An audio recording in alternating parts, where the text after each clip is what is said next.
capping a thrilling Final Four weekend in San Antonio. The men's college basketball season comes to a close with the Villanova win in the Alamo Dome. Great team we witnessed in this tournament, and tonight, the Nova Nation has another national championship. But some fans in town for the NCAA Final Four post to social media to complain about steep prices of $100 or more for ride-hailing services following Monday's championship game. And the state rests its case in the trial of a former San Antonio attorney accused of having sex with clients in exchange for legal services. There's so much of this story that I could not put into any of our platforms because of the nature of it. I'm Chance Storlin with your Express Briefing for Monday, April 2nd. Subscribe to this and other free content at expressnews.com/podcasts. And get each day's top news and sports headlines delivered to your inbox at expressnews.com/newsletters. Villanova has its second national championship in 3 years after a 79-62 victory over Michigan. The Wildcats went 31 years between their first title in 1985 and their second one 2 years ago in Houston, and Coach Jay Wright and Villanova didn't have to wait very long for their third. Dante DiVincenzo had 31 points for the Wildcats, the most scored against the Wolverines this entire season.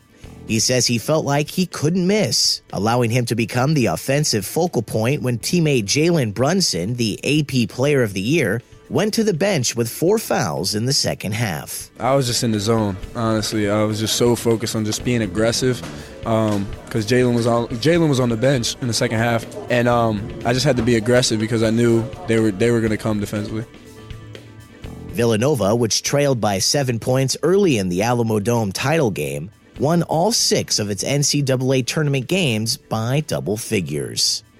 But while Villanova fans were happy with this year's end to the men's NCAA tournament, many, alongside Michigan and other teams' fans, went to social media following the game to complain about steep prices of $100 or more for ride-hailing services. Adding insult to injury, even Kansas Jayhawks and Loyola Ramblers fans were hit with hefty surge prices Saturday night from ride-hailing services Uber and Lyft after their team suffered crushing losses at the Alamo Dome.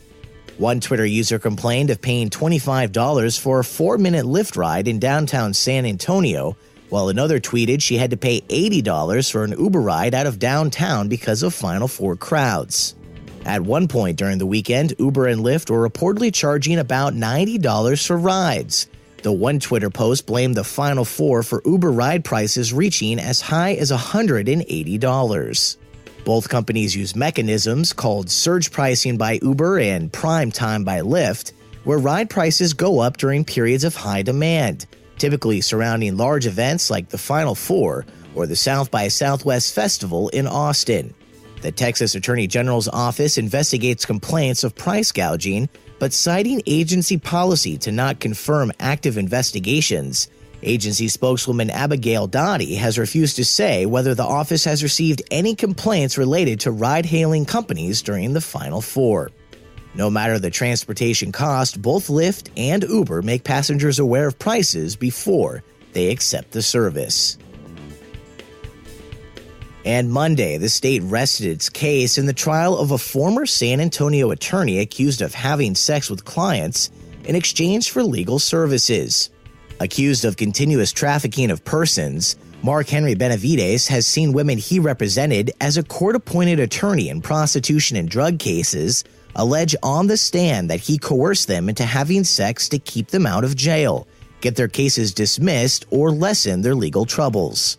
Jurors for the past week have seen several videos believed to have been shot by Benavides of him and his accusers having sex.